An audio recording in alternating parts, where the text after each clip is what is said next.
구독, 좋아요 꾹꾹. 여러분 반갑습니다. 말씀 창고의 서현 목사입니다. 오늘도 시청해 주셔서 감사합니다.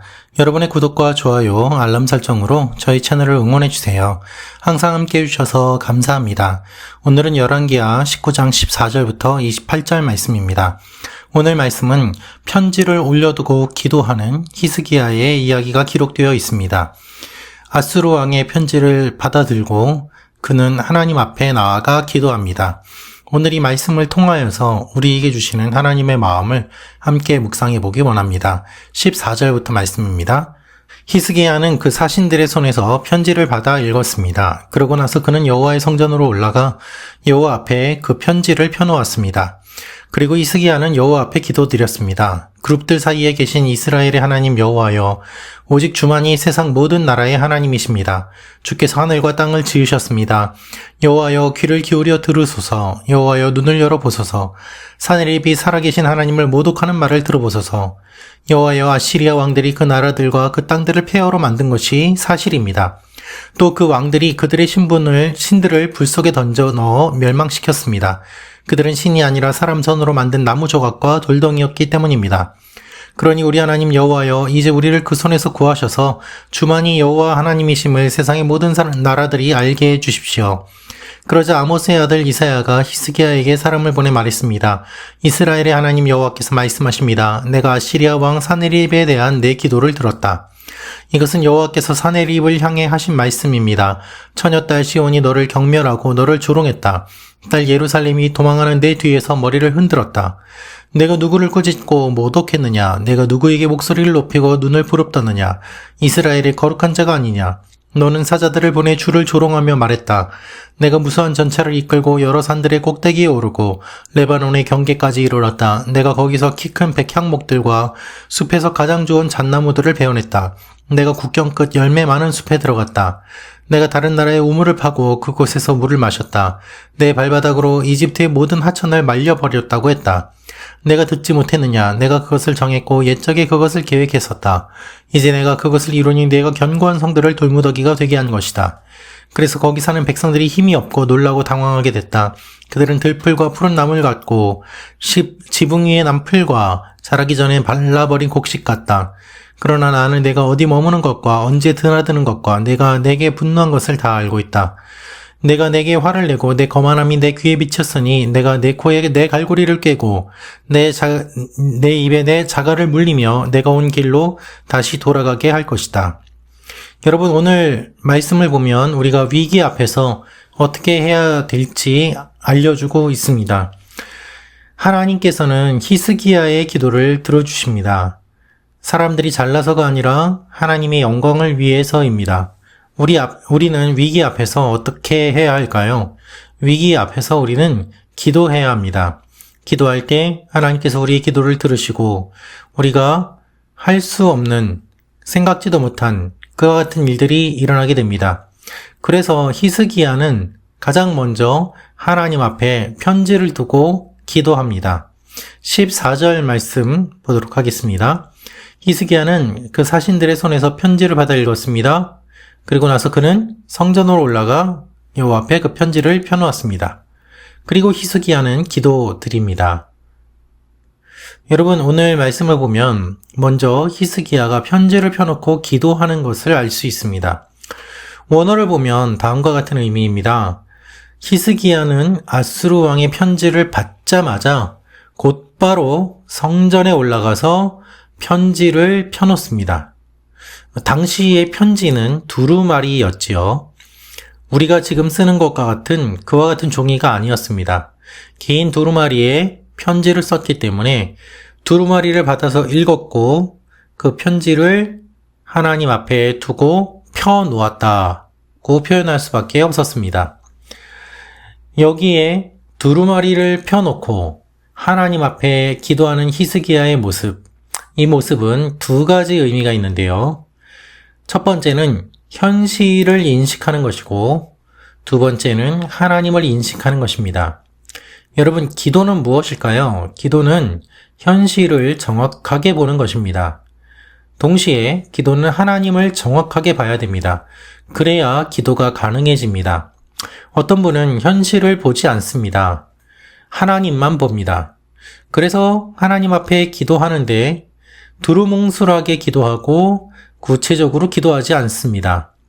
그리고 그 기도는 결국 하나님 앞에 올라가지 않습니다. 또한 어떤 분은 현실은 정확하게 인식하는데 하나님을 보지 않습니다. 그래서 무릎 꿇지 않고 기도하지 않습니다. 기도는 현실을 정확하게 보고 하나님을 정확하게 보는 것입니다. 그래야 기도의 깊이가 깊어지고 하나님께 드려지는 기도가 될 수 있는 것이죠. 오늘 히스기야가 그와 같은 모범을 우리에게 보여주고 있습니다. 16절을 보면 이렇게 기록되어 있습니다. 여호와여 귀를 기울여 들으소서, 눈을 열어 보소서 라고 말입니다. 히스기야가 기도하는 내용을 살펴보면 히스기야는 하나님의 명예와 영광을 위하는 기도를 드리고 있습니다. 히스기야는 하나님의 명예를 놓고 기도합니다. 자신들이 죽게 되었으니까 살려달라고 기도하지 않습니다. 하나님, 우리 죽게 됐어요. 하나님 뭐 하시는 거예요? 하나님 빨리 구해주세요. 이와 같은 기도를 드리는 것이 아니라 지금 하나님이 모독당하고 계시지 않습니까? 하나님이 이 사실을 다 알고 계시지 않습니까?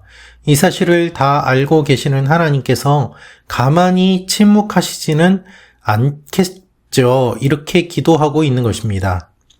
그의 관심은 하나님의 명예 회복입니다. 하나님이 모독당하신 것 알고 계시지 않습니까? 그래서 응답이 필요합니다. 라는 것이죠. 여러분, 이 기도의 내용을 살펴보면 내가 원하는 것을 요구하는 기도가 아니라는 사실을 우리는 주목해 보아야만 합니다. 우리의 기도와 히스기야의 기도는 무엇이 다를까요? 우리는 우리의 필요를 위해서 기도합니다. 하나님 살려주십시오. 도와주십시오. 이렇게 해주시면 내가 이렇게 하겠습니다. 라고 말입니다. 그러나 히스기야는 하나님의 명예와 하나님의 영광과 하나님의 일을 위해서 기도하고 있습니다. 주님, 지금 저들이 저렇게 쳐들어온 것이 하나님을 모독하고 있는 것 아닙니까? 저들이 쳐들어와서 하나님의 이름을 더럽히고 있습니다. 하나님께서 이것을 다 알고 계시는데 참고 계시겠습니까? 이와 같은 기도입니다. 그래서 여러분, 비슷해 보이는 기도 같지만 기도의 힘이 달라집니다. 우리가 주인공이 되느냐, 하나님이 주인공이 되느냐, 이 차이가 있는 것이죠. 여러분, 우리가 주인공이 되면 기도에 힘이 없습니다. 하나님, 내가 이것이 필요합니다. 저것이 필요합니다. 하나님, 나를 기억해 주십시오. 나를 도와주십시오. 내가 필요한 이것을 채워주십시오. 결국 기도의 내용을 살펴보면 다 중심이 나입니다. 나를 위해서 하나님 이거를 해주십시오 라는 것이죠. 그러나 히스기야의 기도를 살펴보면 하나님이 모독당하고 계시지 않습니까? 하나님이 알고 계시지 않습니까? 라면서 이 주체가 하나님임을 우리는 알 수 있습니다. 그래서 기도가 완전히 다른 것이죠. 22절을 보면 하나님께서 응답하시는 내용이 기록되어 있습니다.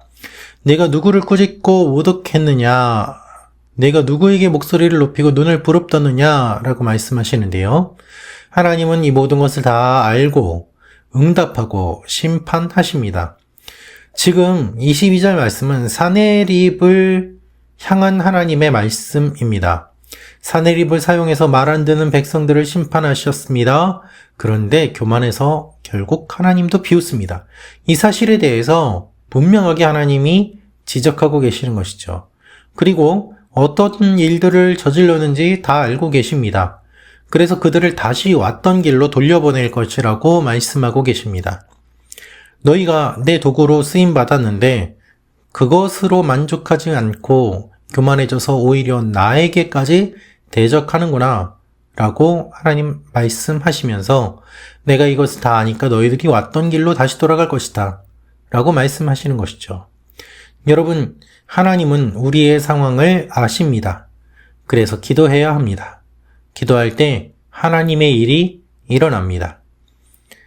편지를 읽고 붙잡고 고민하는 것이 아니라 그것을 가지고 바로 하나님 앞에 펼쳐놓고 기도했던 히스기야. 그의 기도에 하나님이 응답하시는 것입니다.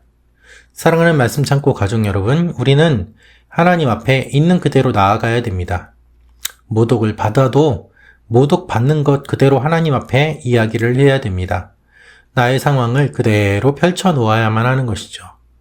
그리고 이러한 나의 상황이 결국 하나님의 이름에 연관되어 있는 것, 하나님의 이름이 모독받는 그것임을 우리가 기억하고 하나님의 영광과 이름을 위해서 우리가 기도할 것이 무엇인지를 생각해 보아야만 합니다.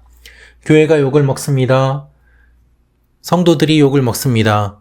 아름답지 못한 모습들 때문에 비난을 받기도 합니다. 그것은 우리가 회개하고 고쳐야 됩니다.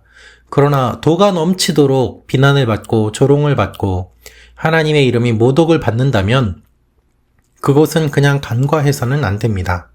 우린 하나님의 명예를 위하여, 하나님의 이름을 위하여 기도해야 합니다. 그리고 하나님의 이름을 위하여 그에 합당한 삶을 살아야만 합니다. 그것이 우리에게 주어진 사명인 것이죠. 이렇게 할 때 우리가 생각지도 못한 새로운 일들을 하나님께서 이루어 주실 것입니다. 기도하겠습니다. 살아계신 아버지 하나님, 우리가 오늘 말씀을 통하여서 기도를 배웠습니다. 이 말씀을 적용하며 기도하며 주님 앞에 나아가는 말씀 창고 가족 여러분이 되게 하여 주옵소서. 예수님의 이름으로 기도합니다. 아멘.